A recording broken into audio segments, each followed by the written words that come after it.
Wala ako nakatay. Ayan.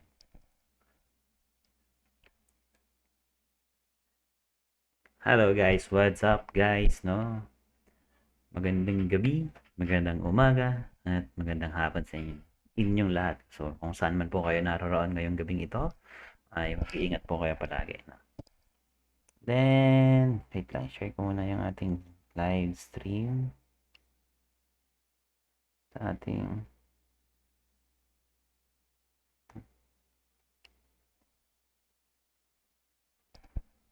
groups.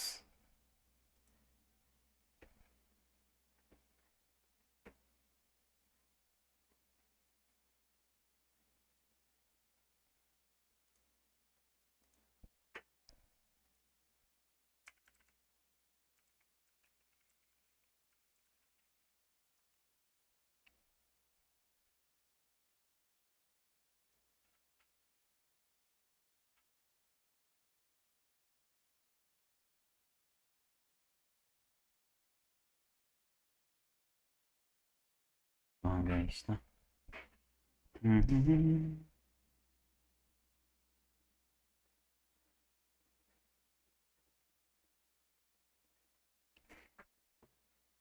Yan.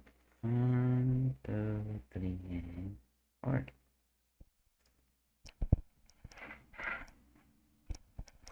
Ayan. Right. So, punta muna ako dito sa Gildy. Gildy. Wait lang. Tatakpan yung ating... Ito muna tayo. Excuse me. Okay.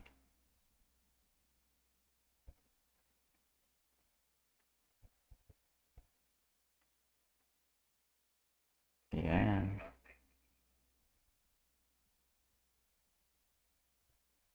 Yun. Hi guys. Welcome sa isang panibago na namang market review. Okay, let's make some updates, no? Oh, CHF. Ako. Sign. This is a sign, no? So, tingnan natin ano nangyari sa ating data gathered, no? For the last. So, hindi muna ako nag-execute kanina and hindi ako nag-cut or whatsoever or nag-close ng position. At gusto ko ipakita sa inyo. So, at ang ating trading journal. Then, ito yung trades natin kahapon, AUDCHF. This was, so meron tayong catalyst kanina with AUD. Retail sales mom. Then, consumer confidence naman sa CHF. So, nag-update na ako dito. Meron na siyang, oh, ba't nandito to? Okay. Delete natin to. Tapos dito sa part na yan ay bearish. Bearish yung ating AUD. CHF pala to. So, yung confidence nila, although na-overheat nila yung price ng kanilang consensus, so i-consider natin siya as bullish pala. Sorry. So pagdating naman dito sa AUD, so tignan natin is yung retail sales month. So tingnan natin. Ito tayo sa FX book. FX book. So dito siya. Punta tayo sa CAD. AUD, sorry. So meron na mga pagbabago, no? So ito din isa sa nagiging impact ng other high impact niya sa market. So, right. Oh.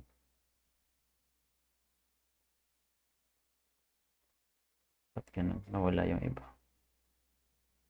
Retail sales month. Ba't today, pre? Oh, walang data. Nawala. Nawala yung data ng... Ah, ano nangyayari?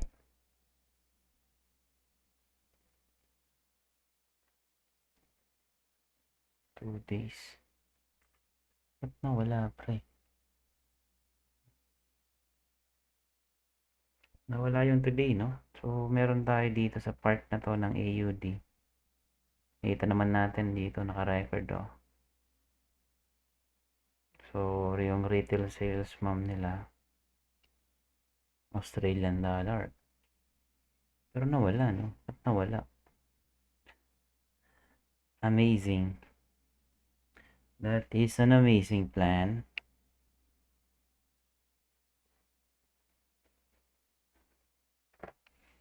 Alright, so anong gagawin natin? Try nga natin mag-invite tayo dito ng some people na magsasalita no, bago tayo magpatuloy. So, tingnan ko nga. Paano ko mai-invite sila? Ayan. Send natin kay send na si Sir Juni. Ayan. I-call out natin siya. Paano ba natin siya matatawagan? Tama ba? Magiging delayed din ba dito? Gusto kong matest eh. Ma-accept kaya niya?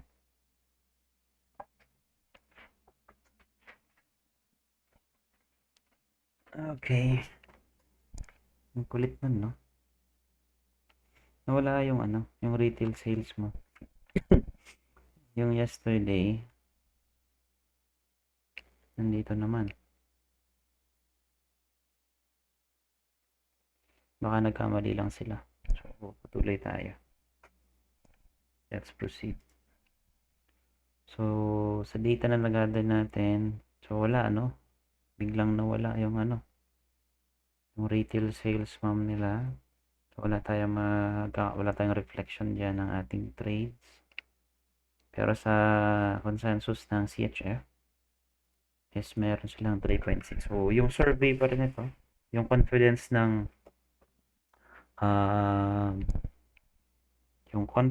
ng kanilang mga buyers or yung mga mamamayan sa economy nila ay ito yung confidence nila. Kung titignan niyo yung other consumer confidence ng other currencies or economy, sobrang mataas. Pero pagdating dito sa CHF, so kaya nakuha natin is nasa contraction pa rin sila after nila magkaroon ng dovishness sa interest rate nila. So dito sa part na to, nag-apply tayo dito ng GP3 kagabi, no? So tingnan natin ito kung ano nangyari. So isang entry yan. Check muna natin. Follow up natin kung naging successful ba or failed.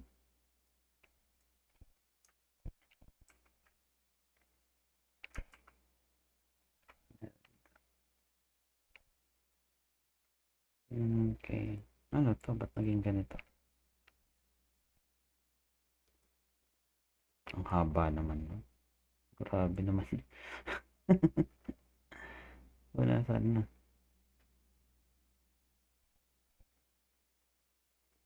Nawala.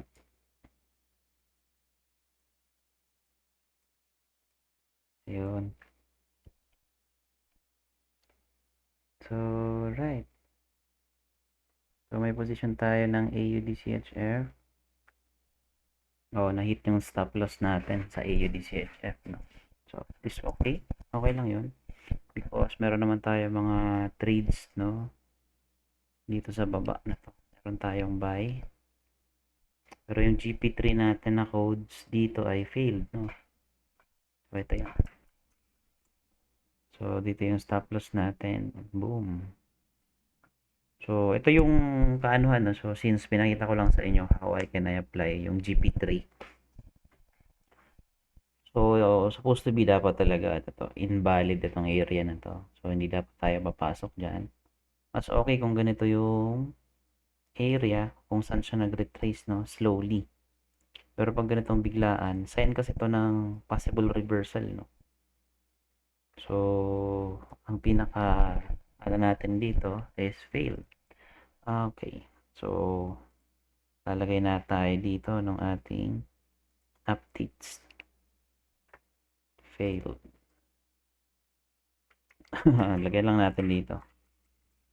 So, okay lang yun. Pero di ako dito nag-apply ng GP4 because Nakita ko sa scoring natin sa AUD is still malakas pa rin siya. AUD CHF.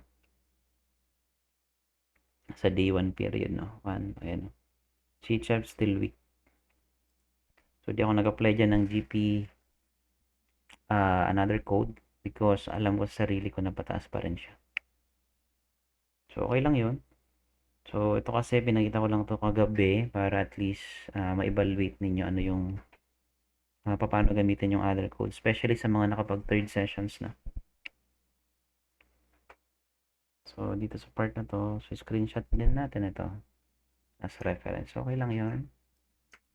Nothing to worry. That's fine. Update tayo dito ng July 5, 2024.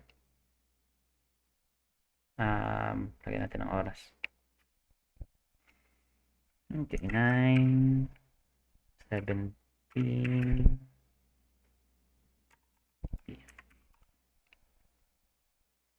This is failed.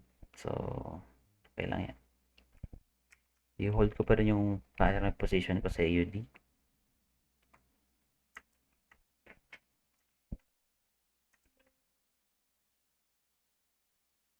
Then save. So, paulit-ulit lang naman to. Yung ating gagawin as much as possible. Gather more data. Gather and gather and gather and gather. Then, ayan. So, sa day 1 period tayo. So, update natin yung current scoring. Kung makakalusot pa tayo ng isa pa. Ayan. So, update natin yung scoring natin sa AUD.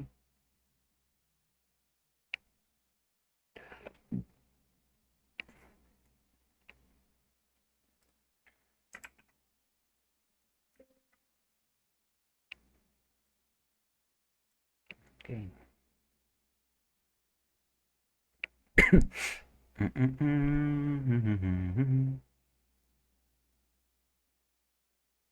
Alright, tignan natin. Yung scoring niya ay day 1, 9.1 pa rin. Then CHF is 5.2. So, day 1 yung titignan natin. Day 1. So, positive 9.2 versus negative 5.2. Still bullish pa rin tayo. So, update tayo dito. July 5, 2024. At 9, 19 p.m. Okay. So, GP3. Then, tignan natin kung makapag-add codes tayo dito. Pero sa part na to, mahayaan ko lang muna yan, no? Pero kung meron tayo ditong ito, katulad nito sa part na to, no? And, yan, bago ulit tayo. So, katulad nito, itong isang position natin na to, itong sa part na to, kung ito yung ginawa nating positioning, then na-trigger siya, so profit niya. So, ito yung code natin last time. Anong date to? July 3, no? So, still, kung i-validate pa rin natin to, kung dito tayo magbe-base, mas valid to kumpara dito. Okay, so plotting, pwede din dito. Kung nakaposition kayo dito sa part na to, hold nyo na lang yan. Then, hayaan nyo na lang muna. Sa part na to, so tatry ko ulit makapasok dito sa part na to. So, ito na yung pinaka magiging baseline ko. So, magbabuy limit ako ulit dito. Isa. So, dapat kanina to, no? Pero hindi na natin nagawa. Pero ngayon, papakita ko pa rin sa inyo. Then, ang stop loss level ko ay sa baba pa rin ito.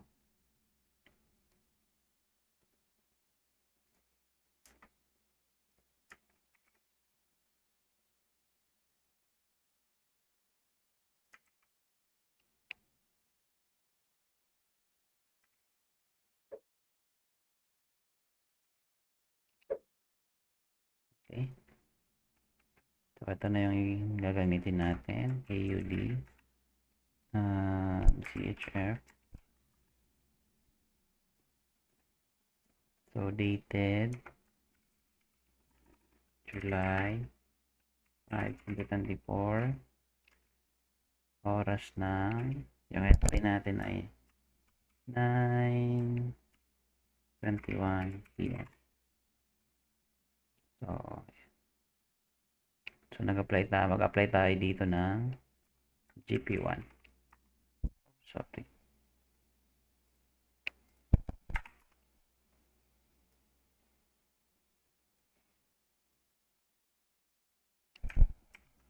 Okay.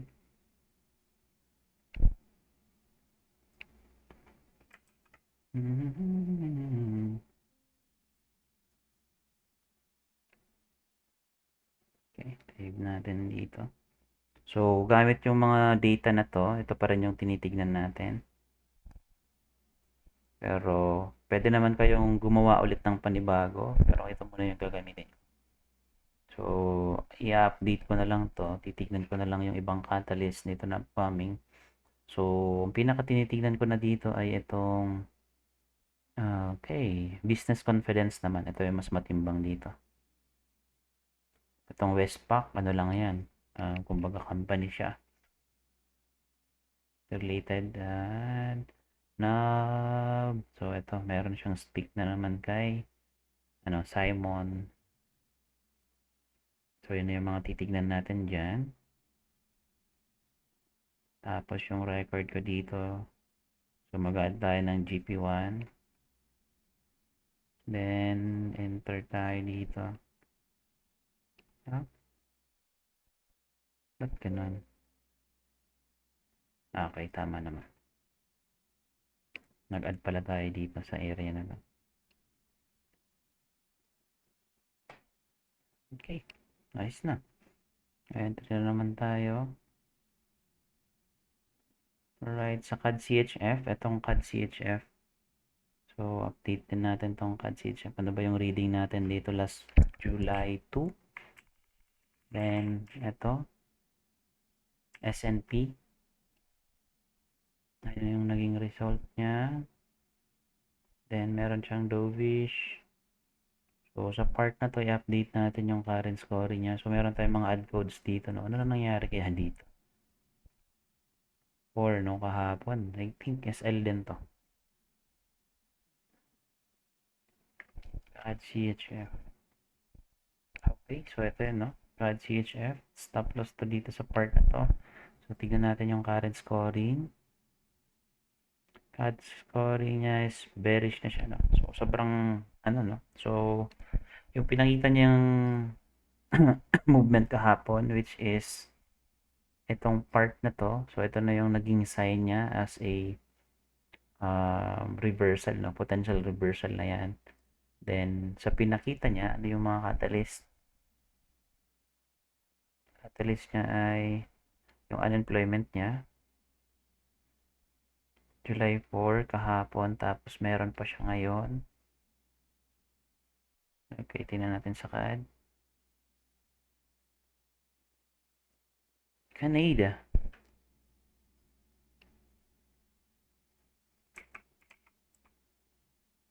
Na natin ngayon. So, medyo madami-dami pala, no? Si CAD. So, sa part na to, yung pinaka-tinignan ko dito is yung employment change niya, tapos unemployment. So, yung employment change niya is bumaba to negative 1,000, 1.4, no? 1,400. Then, yung kanyang unemployment change is naging 6.4, no? Mataas yun. Tumaas ng 1% versus dun sa consensus nila. Ng previous naman nila ay nagkaroon siya ng change ng 2%. So, medyo mataas yun. So, medyo negatibo to sa part ng unemployment ng ba't ito pa 4? Tama ba? Kahapon yun, di ba? Or ngayon? July 5 eh. Canada. Okay, CHF. So, hindi pala ako nakapag-record dito. Pero may naman ako dito. Ayan, yung mga ni-record ko pa dito. So, edit lang natin ito. Yung unemployment ng Canada is sa part na to is naging 6.4%. Tapos yung change niya ay employment niya.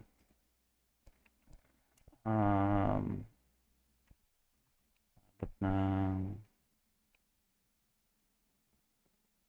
1.4. Yan. May mga 1.4K. So, itong result na to is bearish siya.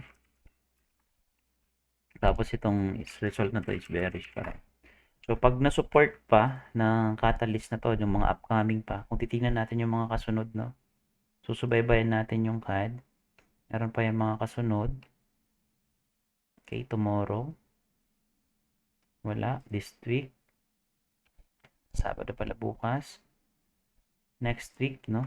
Yung next week niya ay USD CAD sentiment. Building permit. So, wala na masyado. Manufacturing, July 15. Ito na yung mga kasunod. No? Ito yung sobrang halaga na kailangan yung bantayan yung mga to. Meron parating ng CPI. So, kung mapapansin ninyo, no? Hindi ko lang siya nilulubayan yung isang economy or isang currency ng isang beses ko lang siya tinitignan. No? As much as possible, titignan ko yung mga upcoming, yung mga previous, saka ako nag-gather ng data and nabubuo yung decision making ko in the market. No? Nakakapag decide ako kung mag-hold pa rin ako or magka-cut na ako or take profit na ako. Sa part na to, may CPI sa 16. So, kung titingnan natin yung mga impact nito is, ito yung pinaka mas valuable para sa akin na yung CPI. Aside from CPI, meron ding inflation rate. So, ito, mga related na to. Ano na to? Dugsong-dugsong na tong mga to. Magkakasama na yan. So, i-add ko na lang to. Itong mga news na to. Ikakopy ko lang yan. Ay, sorry. Amin yan. Dito sa part na to ay okay. So, dito ko pa rin siya idadagdag. I guess, siguro magbabasa na lang ako nito sa Monday saka idadagdag ko yun para hindi magulo yung recording ko.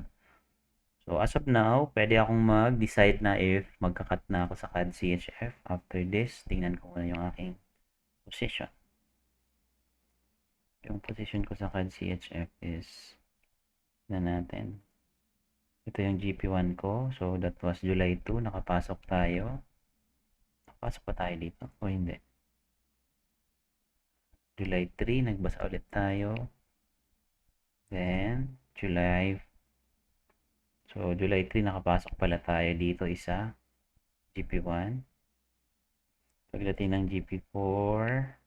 July 4 kahapon. So, nakapasok tayo dito tatlo pero stop loss, no? So yun yung kagandahan pag meron tayong recording. Tignan natin ano na nangyari. CAD CHF. So, ito yung failed.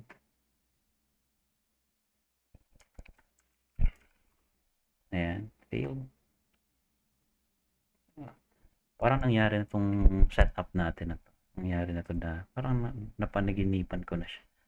Yung deja vu. So, parang nangyari na talaga to.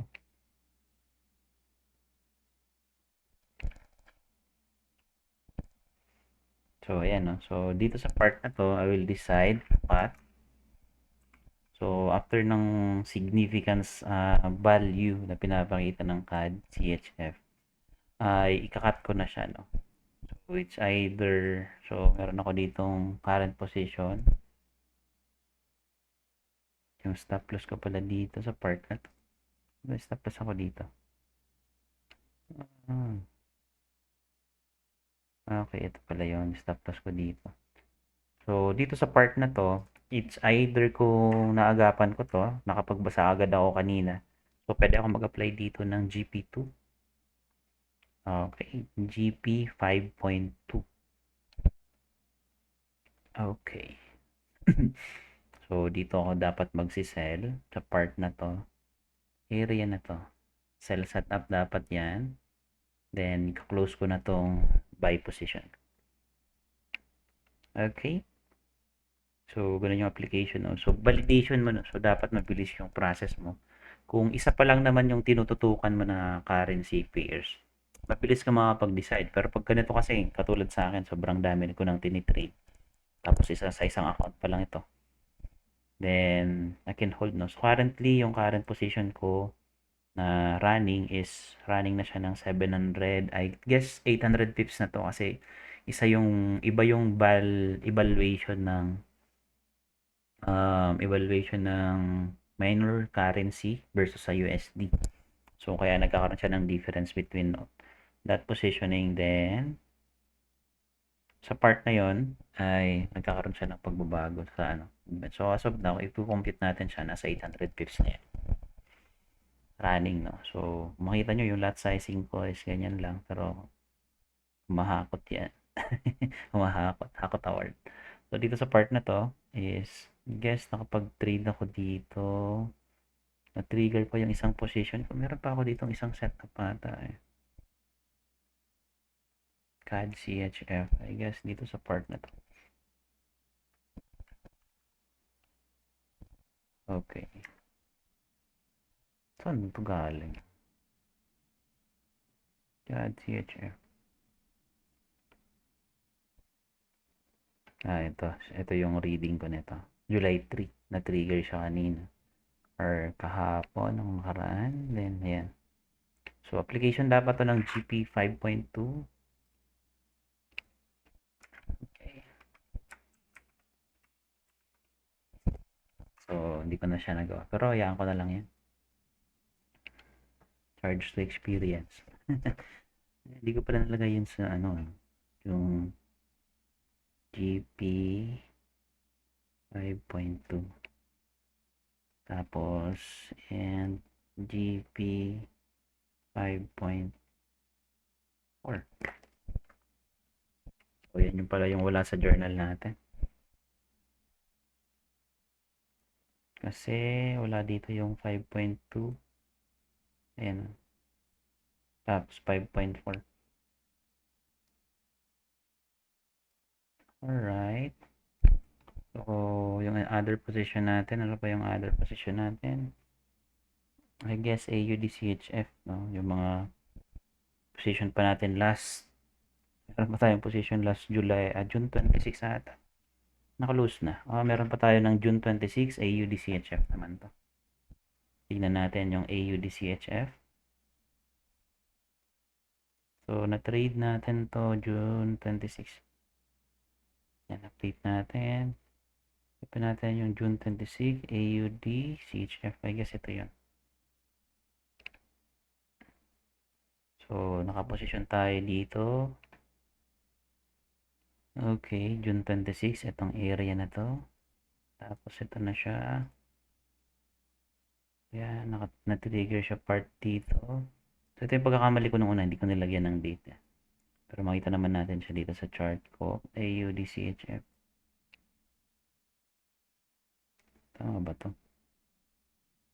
AUDCHF. Ito.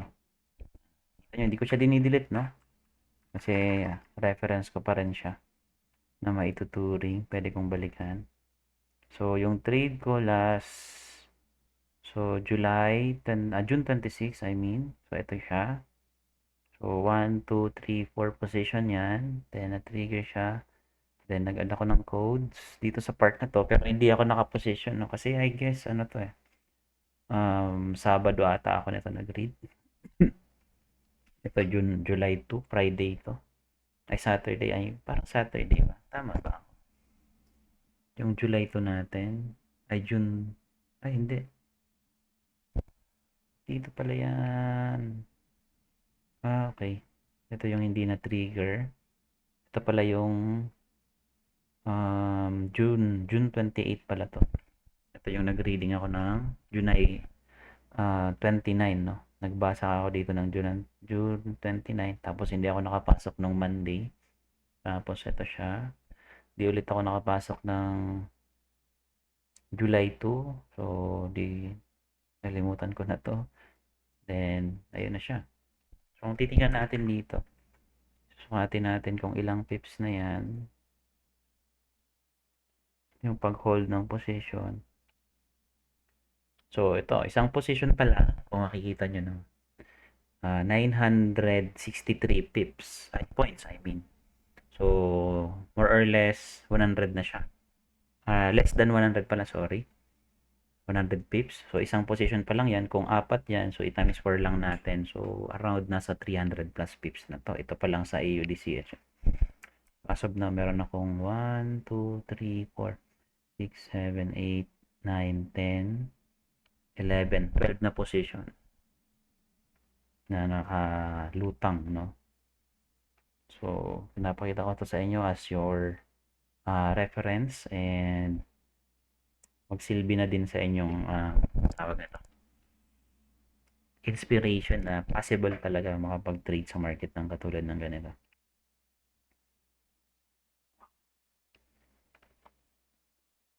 Grabe.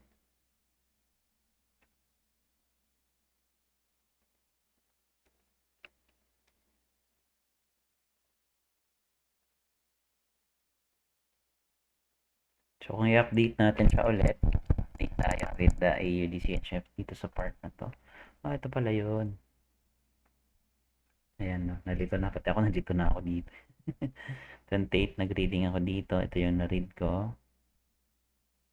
Tapos, ito na yung panibago. So, dito na pala. Ito na yung pinaka-updated natin. Kung ano i-update dun sa taas kasi nagpanibago na akong reference. Para reference dun sa mga kaka-attend lang ngayon at ngayon lang ito nakita.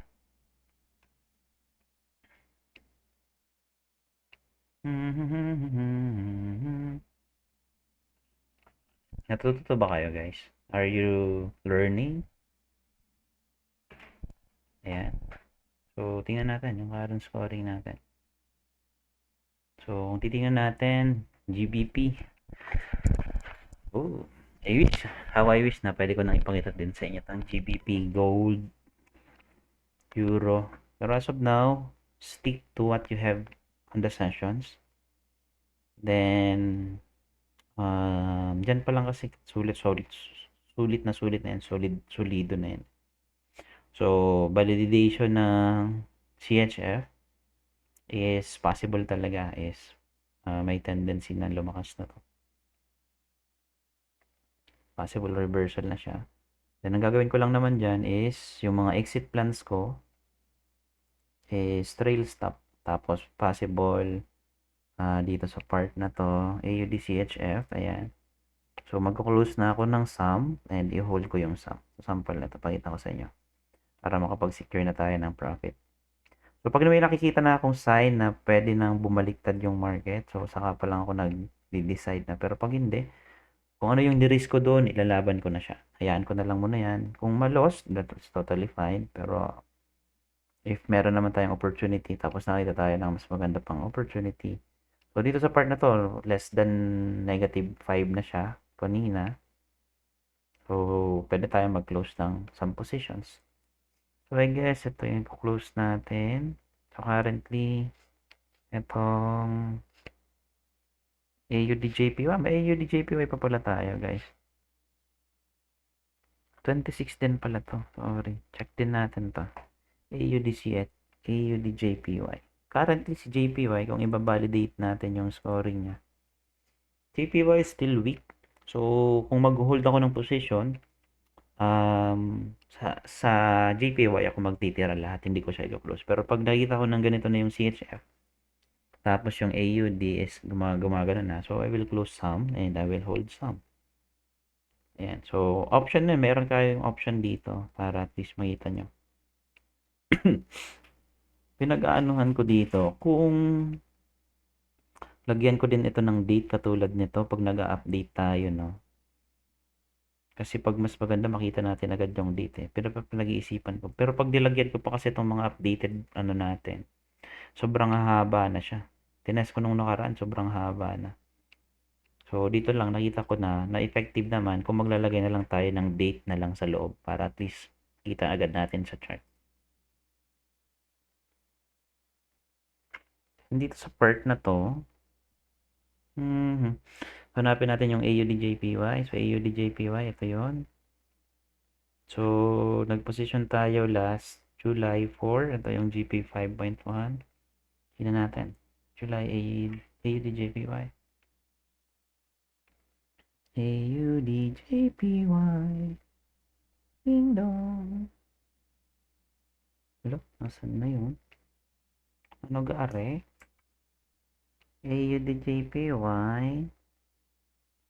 Ayan. Boom. Alright, no? Ito yung ating GPY. So, meron pa tayo dito sa baba, no? Pero hindi siya na-trigger. Pero yung dinagdag natin na GP 1.5 yesterday is, yan, currently making profit na din. So, update lang natin ito. July 5, 2024. Tapos, 9:42 p.m. Ayan. So, ito na yung current market movement niya. So, yung pinakababa na trade ko dito, that was, yun, pa sa pinakababa, no? Meron ako dito mga position pa. Yun. Kita nyo to? Ayan, no? So, kung susukati natin yan, ito, isa nga lang na trigger dito, oh. Ito yung pagkabalik namin sa, ano, sa Bicol from vacation. So, actually, nakabalik kami ng June 21. Tapos, I have 5 days muna. Or 3 days, no, bago ako nakapaharap talaga sa market. Tapos, nakapag-read ng mas maayos. So, currently, ang current market movement nito is, ayan, no. Sabi ko kanina, di ba, iba yung value ng pips ng dollars, USD versus sa JPY, no. Kaya, tingnan nyo. Currently, nasa 193 pips na to. Itong price movement na to. Imagine that, nakakapag-hold tayo ng ganung price sa market. So, this is a totally investment. So, we invest, we trade, invest, and yung mindset natin is ganun. So, imagine that. So, secure na to. So, yung stop loss ko dito, I guess, na-move ko na ba? Hindi pa. Ganito. Ayan, stop loss pala to. So, yung stop loss, hindi ko pa pala totally na-move. So, mag-move na ako dito, here. So, kung mapapansin ninyo, hindi ako basta-basta nag-move ng stop loss agad-agad, no? So, inihintay ko muna na at least gumanda-ganda talaga yung market at magkaroon ng mga bagong structure. Para at least mas wala. Ayan. Mag-move na ako ng stop loss dito. So, sa bagong structure lang ako. Hanapan ko yung bagong structure para at least hindi siya. So, hindi siya ma-trigger yung stop loss. So, yung stop loss is protection siya sa account natin. Pero yung main objective natin as a investor ay ma-protect yung stop loss level natin. So, hindi natin hayaan na basta-basta na lang talaga ma-trigger siya. Hayaan natin siyang ma-take advantage niya yung price movement. So, kung meron ako dito ng 100, calculate nga natin. Ilang pips na yung current holds ko. So, sa ibang apprentice natin or student, na-achieve na din yung 1,000 pips. So, isa kasi yun sa task natin, no? Na makapag-achieve ka ng at least 1,000 pips na in-hold mo yung position mo na positive. Yeah, imagine that. Kung meron kang $10 per lot, 1,000. Sheesh! Times 59. Sheesh! Ayan, pinakita ko lang sa inyo. Para malaman nyo mag-compute. So, kung meron na tayo dito 198 pips, isang position pa lang yon. Dito sa part na to, meron tayong dalawa. So, as of now, 180. Ito, 123. Tapos, isang 188, no? Plus lang natin. 123. Tama ba? Plus. Lilimutin ako eh. Ayan. 123. Okay. Plus 1, 2, 3. Ayan. So, 400 na. So, kung yung kanina, meron tayong yun sa isang position natin. So, meron pa pala dito sa taas. So, dito pa lang meron agad akong 7 position na currently 17, 23, and 29, no? Nating 17 plus 23 plus 29. 23 pala. Lang. Plus, magkano kanina? 444. So, 500 na, no? 500 pips na to. So, ito yung current position natin. So, tingnan pa natin yung ibang trades na meron tayo. So, actually, hindi ko napasok talaga lahat kasi sobrang medyo may mga ginagawa pa ako. Then, meron din naman mga na-trigger yung stop loss. Pero yung stop loss kasi natin dito, kung may hit man yan, 10 pips lang yan. You can imagine that. Sample ito, may hit man yung stop loss natin dito. So, 25 pips, no? Versus dun sa main objective natin or goal natin na at least 100 pips pataas. Pero as of now, naka-achieve na tayo ng ganito. So, okay. So, update lang natin yung ating AUDJPY, yung current scoring, kung kaya pang i-support ito. So, let's do some update for this one. Okay. AUDJPY. So, save lang natin ito. Save. Ay. So, nung nakarahapon, hindi ko na-save yung ano eh. Yung files, inulit ko tuloy yung record natin. Buti na lang meron tayong video. Current scoring is, tingnan natin, files.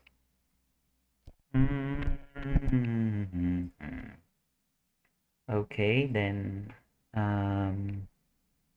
tingnan natin. I-update lang natin ito.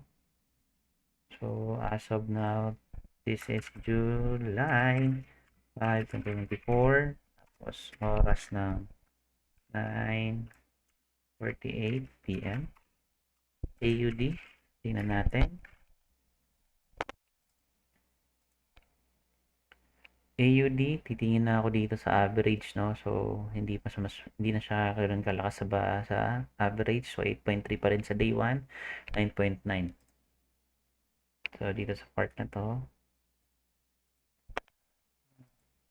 positive 8.3.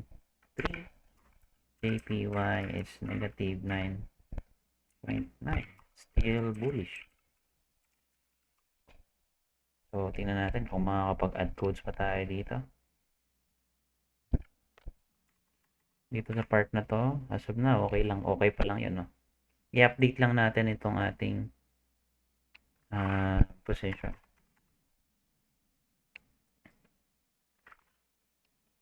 So, ito na yung itsura niya. So, okay. So, dito pala dapat lagyan ko din pala siya ng before and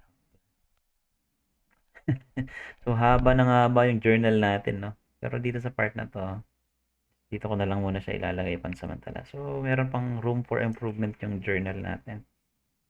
Para at least mas ma-maximize pa natin yung recording setup natin. So, hindi muna ako mag-add ng codes dito kasi wala pa naman ako nakita. Nag-trigger pa lang yung ating position dito. Ayan. July 5. So, goods na yan. So, dun sa AUD CHF, magko-close na tayo ng ibang position. Secure na tayo ng profit dito kasi nakakakita na tayo dito ng something. Okay, AUD CHF. So, na-trigger pa yung isang position natin. Position pala tayo na bago. Then, sample. Close tayo, no? Meron tayong 4 sa baba. Close tayo ng ibang position natin. Pili tayo. Mini, mini mo. So, I guess ito na lang muna. Hindi ito. AUD CHF. Sample ito. 26. So, ito. Close natin ito. Isa. Yan. Secure tayo. Pero pag na-trigger man yan, kumbaga meron tayong break-even points siya set up. So, hindi tayo basta lugi doon sa run na yun. No? So, imagine that, na-run natin yun, no? Na-hold natin yung posisyon na yun. Actually, yung mga part na to, yung reversal na to, nakikita ko na to dun sa Bicol eh, na pumapasok-pasok ako ng konti-unti, pero hindi talaga kaya. Yun, no? Tingnan nyo siya. Ganda nung pasok. Sheesh! So, ang pinaka nagiging posibleng rejection nito yung area na yan. So, pwedeng ma-invalidate na yung ano natin. So, meron pa siyang pwedeng takbuhan ng at least euro 52 pips pa, 50 pips plus pa. So, after that, ma-reach na yan. So, magde-decide na tayo if magkakaroon siya. So, doon tayo magkakaroon ng reading ng narrative kung ano na ba yung magiging uh, flow ng kanilang market cycle. Kung papayag pa sila, I guess all-time high ito eh. Itong part na to. Tingnan nga natin. Ay, hindi pa naman. Meron pa pala dun sa taas. Sorry. Ay, hindi. Ibig sabihin, mayroon pa. Mas malawak pa pala. So, ibig sabihin, nandun pa lang tayo sa pinakababa. Taas pala nito. Pinaka all-time high niya pala dito sa part na to.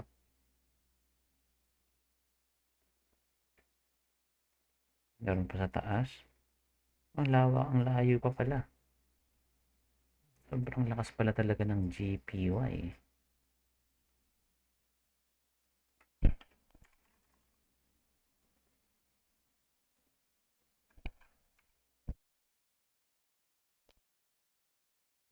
Okay. So, meron tayong current position dito sa part na to.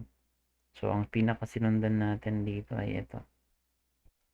So, ito yung position natin kanina. Alin ito? Auto sell. Auto trade. Auto trade. Kung ba ako ng stop loss? Ha? Parang nangyari. May nagalaw ba?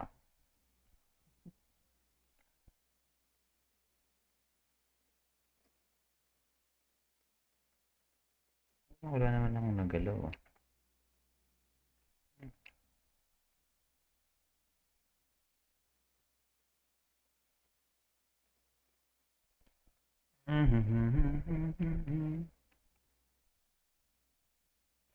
So, yan.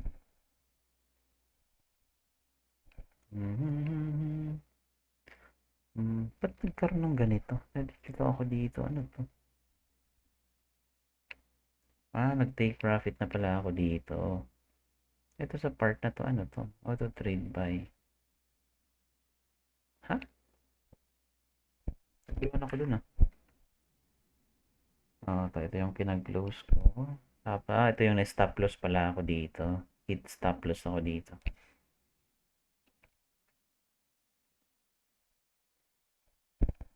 So, yan. Para makita ko naman yung mga nanonood sa atin dito sa ating live Zoom. Live Zoom. Sa ating live is mag-comment nga kayo dyan ng present. Para nakita ko kayo kung sino taga-subaybay sa atin. At nanonood. Type nga kayo dyan ng present. Present. Present. Present.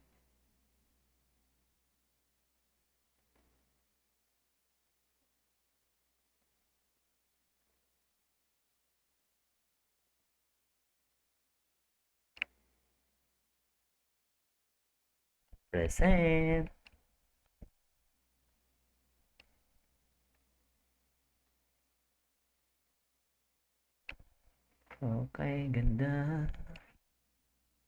Pagmasdan. Yun. Meron naman. Ang ating mga students. Nandito sila. Congratulations for attending this live sessions. So, iba't iba yung ano no. Maraming iba't ibang way on how we trade in the market. Basta piliin nyo lang lagi kung saan kayo mas komportable. Yan yung pinakamahalaga. Even kahit sa pagtitrade kasi ng small capital, ang binibuild mo kasi dyan ay patience, tapos yung confidence mo. Pag nilakihan mo kasi agad yung lot size mo, tapos hindi ka komportable dun sa trade mo, so pinabasag naman dun yung confidence mo. So yun yung pinaka nagiging difference nun. Unlike even kahit small capital yan or even kahit small fund yan, $30 kaya mong maging 1,000 USD. Pag nagawa mo yun, that is a totally ah ano yun, game changer yun. To. Kumbaga kaya mong palakihin yung maliit. Wag lang yung nagsimula ka sa malaki tapos lumiit. mas masakit. Hindi yun maganda, no? Mas maganda practice nyo lang kahit maliliit na ano. Kung kaya nyo mag-live, sabayan nyo ng live. $50, $30. Tapos, itong process na to yung gamitin nyo. This would be helpful. No? Kasi kung mapapansin nyo yung 0.01 tapos na-leverage nyo siya. Okay. Wag lang sobrang mag-chase kayo ng profit, no? Tapos hindi nyo nabibuild ng maayos yung routine ninyo, yung way on how you will trade in the market, and so on. So as of now, I guess wala pa naman tayo may dadagdag, no? Friday ngayon. So, kung marami pa tayo, no, kung open na tayo for other currencies and commodities, so I can share with you. Pero as of now, stick to the limit kayo, no? Kung ano yung sinabi ko dun sa session, panindigan nyo siya. Kung ano yung napakinggan nyo. Kung meron pa kayo nakikita na hindi ninyo na pakinggan pa dun sa sessions kung saan kayo naka-attend tapos nakikita nyo sa akin dito ngayon, then ask yourself, no, ano ba yung way na yun, no? Kasi pwedeng na-topic ko yan sa mga na-topic ko siya sa mga susunod pang sessions. So, main objective mo and goal mo is makapag-proceed dun sa mga next steps, sa mga next sessions para malaman mo yung mga yan. Example, meron kayong code na napakinggan nyo na ginagamit ko palagi dito tapos hindi nyo pa alam. So, maybe nasa mga susunod pa sang sessions. So, main objective nyo ngayon ay gawin lang yung kung ano yung pinapagawa sa inyo. Gawin lang kung ano yung kailangan ninyo na gawin as your task.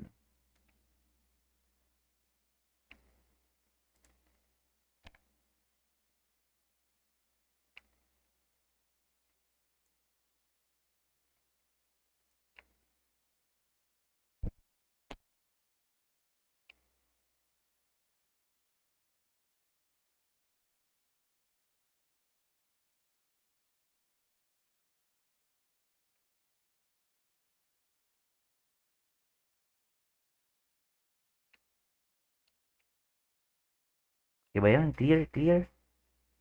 As of now, wala pa naman, no? Part ng AUD, NCD, si NCD nag-grow na din. CHF is growing. So, ano lang yan eh. Imagine niyo yung scale, no? Tayo sa timba. Scale. Tayo sa scale. Weighing scale. Tama ba yung scale ko?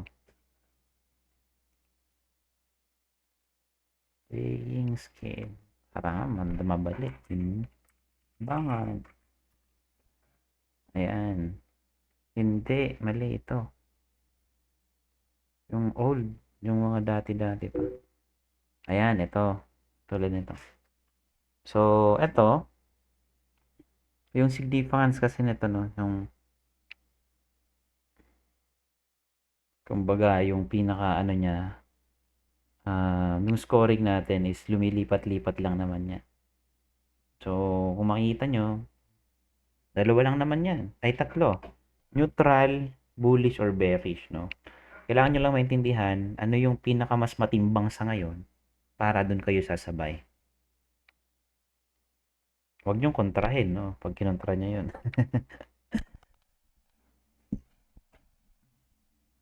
Ano yung mas matimbang? Then, go with the flow.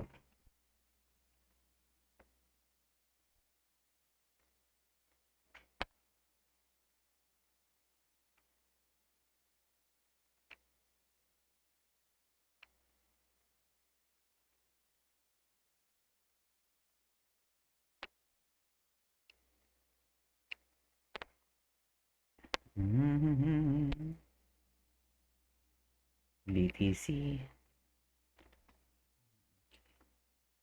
Meron ba kayong tanong? Kung meron kayong tanong, don't hesitate to ask. Guess I'm done na din for today episode. Present coach, ayan, si Sir Robert, Sir Anjun, ang aking misis, nandito. Miss Joy, Mrs. Joy, Miss Pardo, Junie, Sir RB, ayan, no? Ating mga attendees ngayon, no? Congratulations for attending this live seminar. Then, meron pa akong mga idadagdag dito, I guess. Kung meron pa man, siguro updated date. Pero, download nyo na lang yung current version ng ating no. So, meron tayong version ng CFX Journal 6.1.3.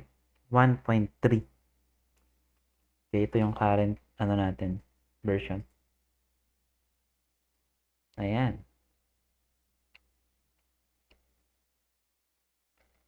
So, mga dinagdag ko dito is yung goals. So, okay na to. Fix na to. And then, sa compounding, okay na din to. 1%, no?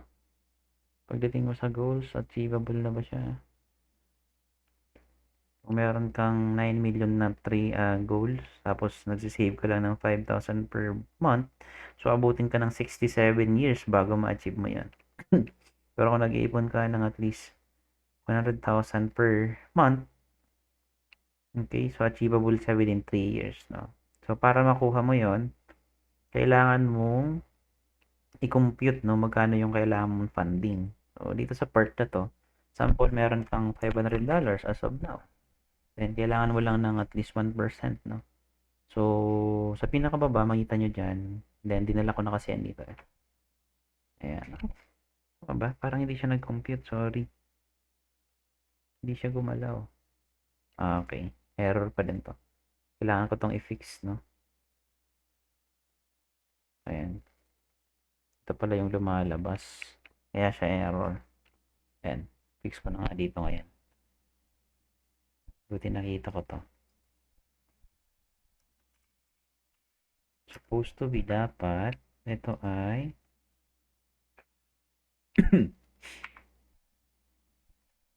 kaya pala hindi siya magalaw.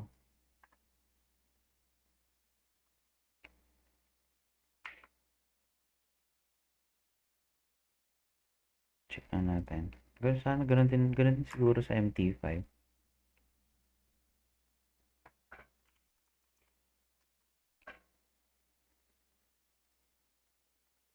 Yan, okay na.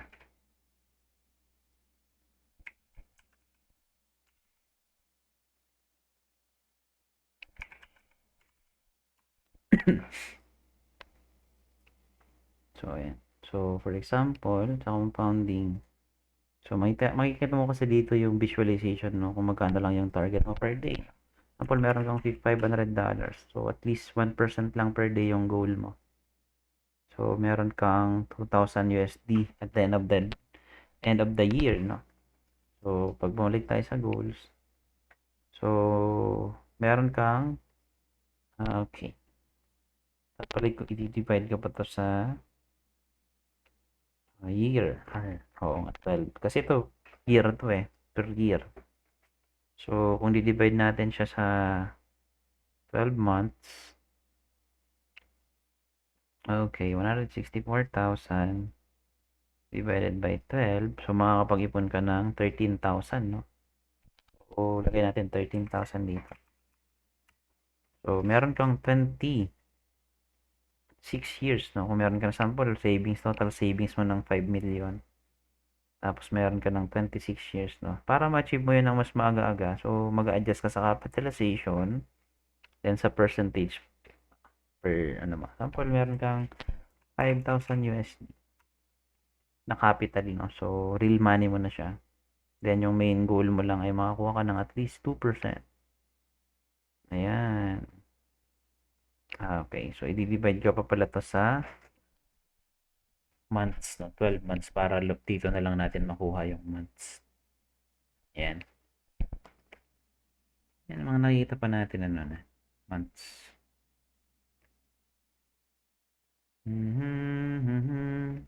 Para hindi na tayo magko-compute kung magkano yung monthly savings natin na kasi yung competition ko kasi dito yung monthly savings niya kung magkano.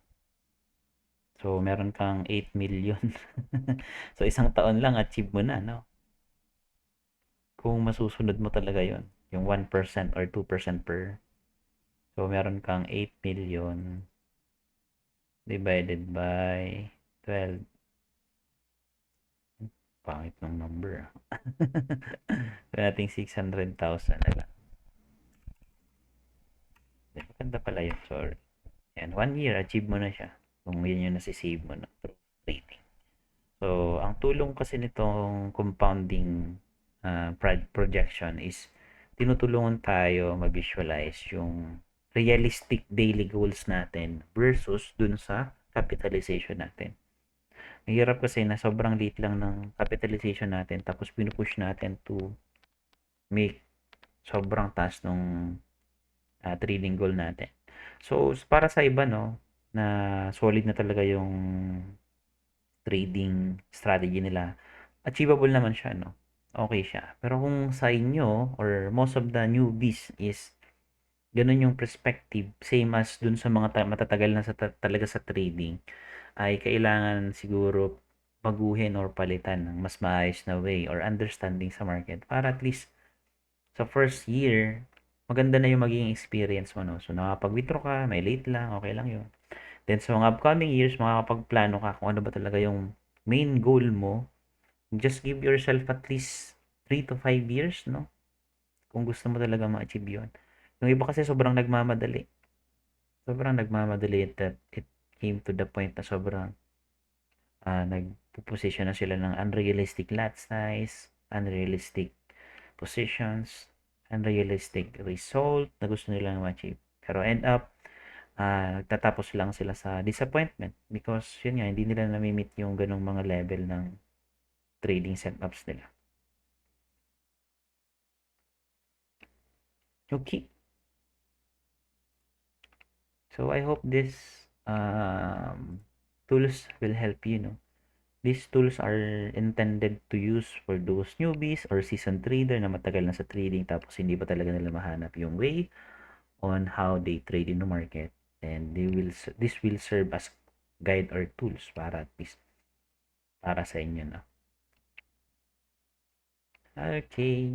All right. Gawin natin to.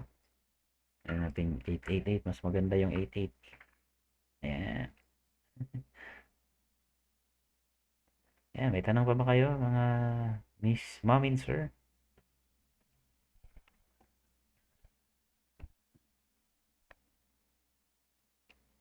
Okay.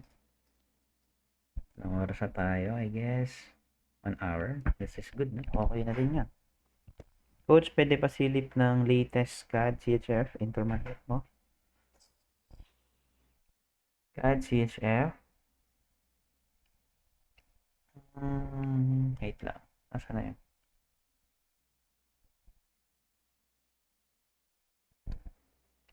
So, ito pa rin, no? Ito yung latest. Na ano ko to ng July 2. Ito yung pinaka-latest. Compare ko lang sa ginawa ko. So, yan. Doon tayo magkakaroon ng pagkakaiba-iba, no? Based kung ano yung interpretation natin sa narrative. Ay, sorry, hindi ko pala napapakita sa inyo. Yan. So, ito yung ginawa ko last July 2. Ayan. Ito pa rin naman siya.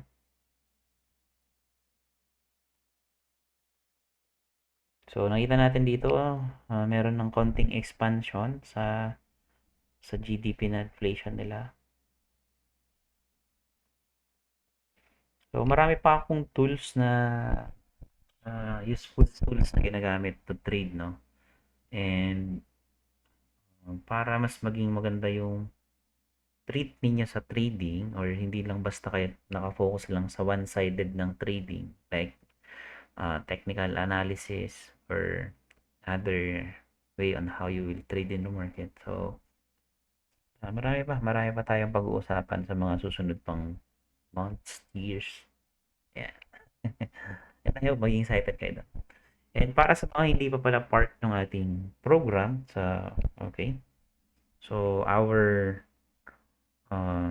announce ko na lang din dito, no. So, matagal din ako di nag-open, no. So, currently, yung batch 4 is as of now, as na-receive na nila yung first session and mag-open na tayo ng batch 5, no. Sa mga gusto pong mag-enroll sa program, feel free to visit our website. Nasaan na yung ating batch 5? Ayan. So, yung pinaka-opening ng batch 5 natin ay sa start on July 8, no? Pwede na kayo mag-apply. Okay. So, yung pinaka-schedule natin ay dito. So, yung pre-qualification natin is July 8 to July 12.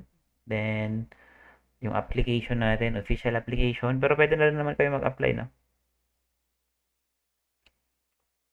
From July 15 to 19. Tapos, yung pinaka-onboarding natin ay July 22 to 26, no? Yung pinaka-start ng refresher course ay July 29 to August, no? Yan yung pinaka-ano natin. Kaya, sa mga nag-aabang ng slot or yung pinaka-schedule ng ating batch 5, nandito na po, no? Marami na sa akin nagtatanong kung kailan yung opening, no, ng ating next batch. Then, you can visit our website. Okay, meron tayong website, www.carlpaharda.com. Then, you just need to go here, no? Punta lang kayo dito sa courses and then 4 pillars. Ayan. So, makikita nyo po ito. Then, if you are interested, so ito pala, hindi ko pa napapalitan to. This would be batch 5 na siya. So, mag-open lang ulit tayo ng 10 slots. Available 10 slot lang tayo lagi. Yan lang yung kaya nating accommodate. Then, pwede po kayo mag-apply dito. Okay? Yan.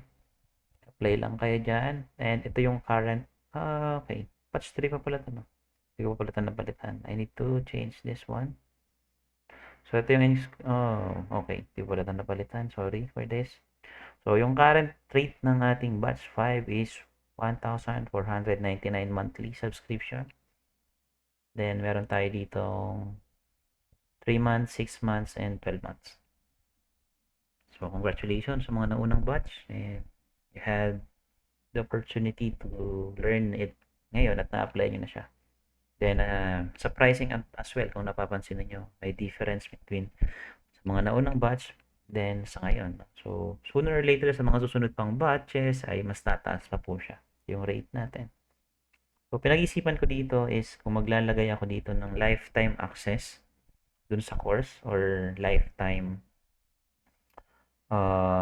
subscription, kumbaga isang payment lang tapos lifetime mo nang ma-access yung buong program. Then, immediately makukuha mo na agad yung mga courses, no? Okay. So, sa part na to, sa mga interested to enroll, just visit here sa part na yan. Then, sa mga succeeding batches naman, yung ating renewal, don't forget to renew, no? Then, yung other coupon natin will expire, no? So, yung mga coupon na na-provide ko sa inyo is kung nakukuha nyo pa po yung discounts, ay meron po siyang expiration, no? So, kung hanggang sample, May lang yung coupon, hanggang dun lang. Tapos, kung ano yung current renewal subscription fee natin, dun na po kayo, yun na yung pinaka-rate po ninyo. So, kaya, kung meron pa kayong chance to grab kung ano yung mga discounted price natin, grab it now para at least sa mga susunod is secure na kayo yung succeeding months ninyo ay continuous learning lang tayo. At the same time, access nyo yung mga courses natin. So, yung ibang ano dito ay hindi ko pa na-update, like the batch 3 pa to and then so on and so forth. So, yan, yung update lang naman dito sa part na to. Alright. I guess that would be all for today's video, guys. So,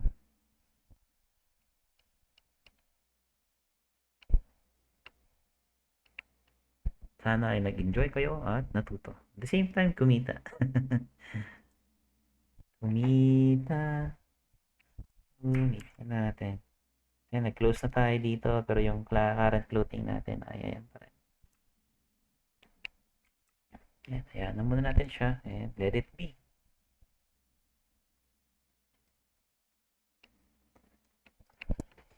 And peace. That would be all, guys. Maraming salamat sa inyong pag-attend and see you next time. Meron pala tayong market overview tomorrow, no? Don't forget dun sa mga aspiring applicants natin ng CFX program. Pwede po kayong umattend tomorrow. So, yung mga presenter po natin doon is yung mga mismong students, no? Ng ating program. So, doon natin makikita kung natututo ba talaga sila, na-apply ba talaga, effective ba talaga. Yung lahat ng questions natin ay doon masasagot because sila mismo yung magpe-present if effective ba talaga yung ating system. Okay?